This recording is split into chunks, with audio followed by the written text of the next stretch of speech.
90 சீட்டு 2.5 வருஷம் சிஎம் பதவி. விஜய்க்கு வந்த மெகா ஆஃபர் தெரியுமா?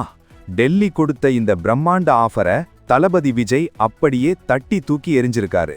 பின்னணியில் என்ன நடந்தது முழுசா கேளுங்க. தமிழ்நாட்டு அரசியல்ல இப்போ ஒரே பரபரப்பு. தவைகவை தங்களோட இழுக்க பாஜக பிளான் பண்ணதா வந்த வதந்திகளுக்கு இப்போ ஒரு அதிரடி விளக்கம் கிடைச்சிருக்கு. சென்னை கொளத்தூர்ல நடந்த கூட்டத்துல தவைக நிர்வாகி ஆதவ் அர்ஜுனா போட்டு உடைச்ச உண்மை இது. விஜய்க்கு 90 தொகுதிகள், அதுவும் இல்லாம 2.5 வருஷம் முதல்வர் பதவி தரோன்னு பேரம் பேசினாங்க அப்படின்னு சொல்லி அதிர வச்சிருக்காரு. ஆனா இதுக்கு விஜய் சொன்ன பதில் என்ன தெரியுமா? எனக்கு ஆஃபர் வேணாம், மக்களோட நம்பிக்கை தான் வேணும். டெல்லிக்கு நாங்க என்னைக்குமே அடிபணிய மாட்டோம்னு மாசா பதில் சொல்லியிருக்காரு. நம்ம ஊரு தியேட்டர்ல ரிலீஸ் ஆக வேண்டிய ஜனநாயகன் படத்துக்கு கூட இதனால தான் முட்டுக்கட்டை போடுறாங்கன்னு அரசியலை அக்கு வேறா ஆணி வேறா பிரிச்சு மேஞ்சிருக்காரு ஆதவ். இது ஒரு பக்கம் இருக்க, திமுகவையும் வம்புக்கு இழுத்திருக்காரு.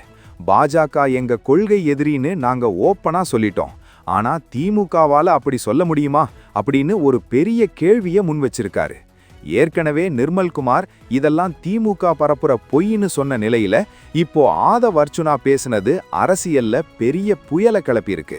இது வெறும் கூட்டணி பேச்சுவார்த்தை இல்ல, 2026 தேர்தலுக்கான ஒரு மிகப்பெரிய போர்க்களம் ஆரம்பமாகிடுச்சுன்னு காட்டுது.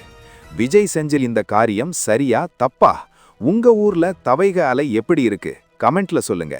மறக்காம லைக் பண்ணிட்டு ஷேர் பண்ணுங்க.